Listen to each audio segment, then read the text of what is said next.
दोस्तों, मैं आप सभी के लिए कुछ ऐसे क्वेश्चन लेकर आया हूँ सॉल्यूशन के साथ, जो बिहार एसएससी के एग्ज़ाम में बिल्कुल 100% इस तरह के क्वेश्चन पूछे जाते हैं। मैं आप सबके बीच इस क्वेश्चन को रखने वाला हूँ। आप क्वेश्चन को देख रहे हैं कि पंचायत राज संस्थाओं में प्रारंभ में महिलाओं को कितना प्रतिशत आरक्षण।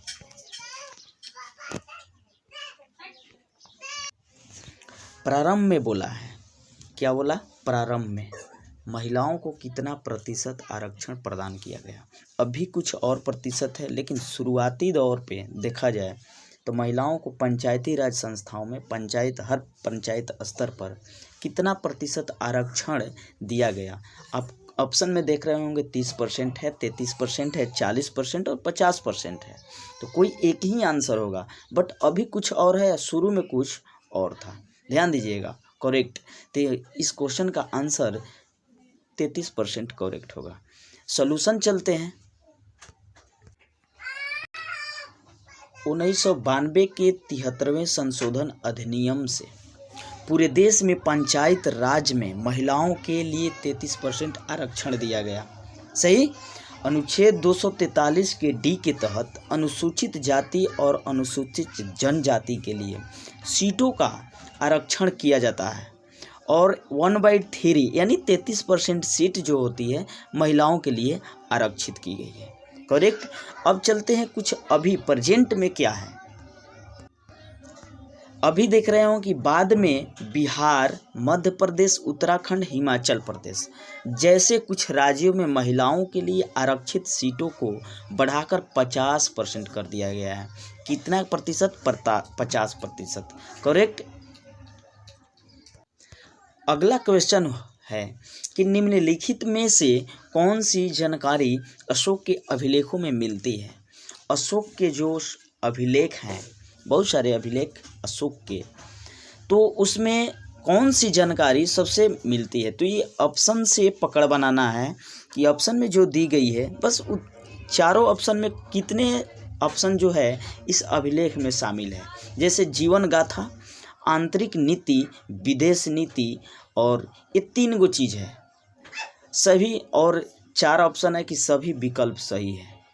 तो इस क्वेश्चन का आंसर आपको सभी विकल्प सही होगा, क्योंकि जीवन गाथा भी है, आंतरिक नीति भी है, विदेश नीति भी है।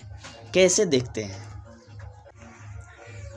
देखिए, वह पहला शासक था जिसने अभिलेखों के माध्यम से अपने संदेश को लोगों तक पहुंचाने का प्रयास किया, जिसका नाम था अशोक।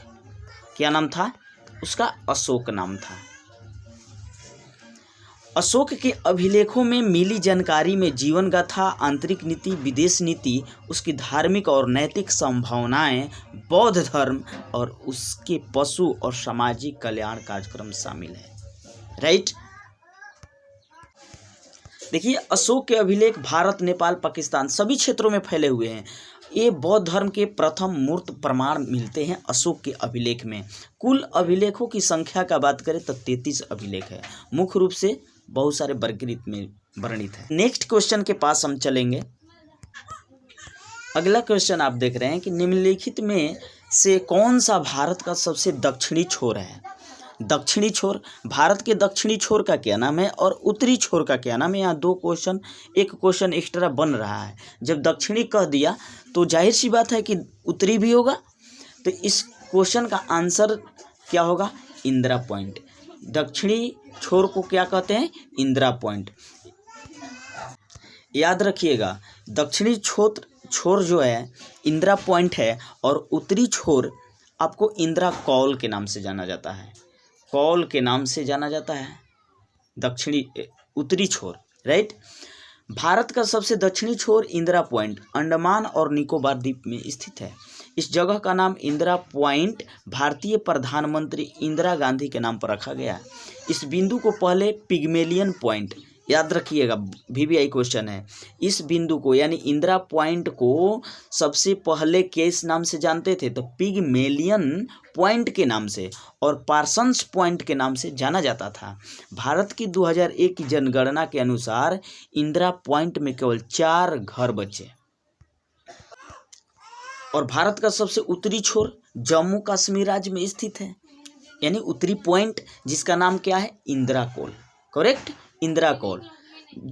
गुजरात के कच्छ क्षेत्र में घुवर मोटा भारत का सबसे पश्चिमी छोर है। यहाँ आपको 4 क्वेश्चन मिल गया। एक तो इंदिरा पॉइंट, दूसरा इंदिरा कोल उत्तरी ध्रुव को, और पश्चिमी छोर को घुवर मोटा।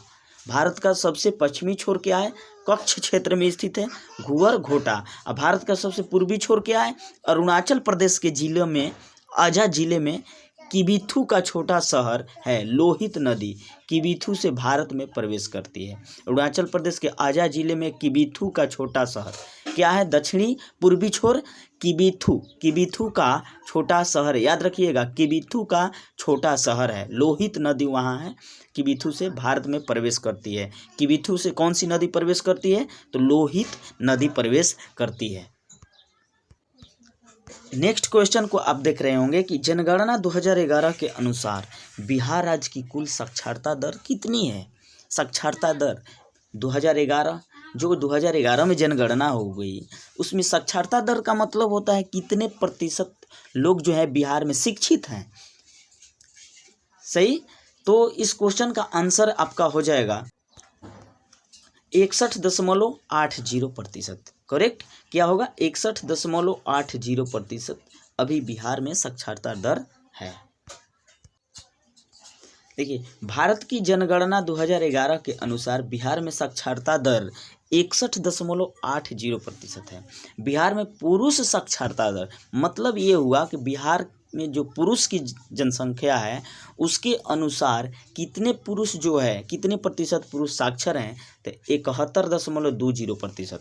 और महिला का जहाँ बात करें तो वो जो है 51.5%। बट पूरे भारत भर में पूरे राज्य को मिलाकर बिहार राज्य की साक्षरता यानी पुरुष महिला को मिलाकर 61.80% है। याद हो गया, तो यह राष्ट्रीय औसत से काफ़ी कम है, जो कुल मिलाकर 74.04% है। भारत में पुरुष साक्षरता दर 82.14% और महिला साक्षरता दर 65.46%। याद हो गया, याद रखिएगा, राष्ट्रीय औसत से कहने का मतलब भारत की कुल साक्षरता दर का बात करें तो भारत में 74.0% है, और पुरुष साक्षरता दर का बात करें तो 82.14%, और महिला साक्षरता दर जो है 65.46% है। करेक्ट। आपको मैं कुछ क्रम में दिखाने वाला हूँ कि हमारे देश के कौन से 5 राज्य जो हैं साक्षरता दर में आगे हैं। तो फर्स्ट में आता है केरल, दूसरे पर लक्षद्वीप, तीसरे पर मिजोरम, गोवा आता है, इसके बाद कर्नाटक आता है। उसका प्रतिशत जानिए साक्षरता दर का, तो 94.0% केरल का है, लक्षद्वीप का 91.83%, मिजोरम का 91.34%, गोवा 88.7%, कर्नाटक 75.4%। ये रही हमारे देश की साक्षरता दर। आई होप कि हमारे द्वारा दी गई जानकारी आप सभी को अच्छी लगी होगी, तो प्लीज़ मेरे चैनल को सब्सक्राइब करें और लाइक करें।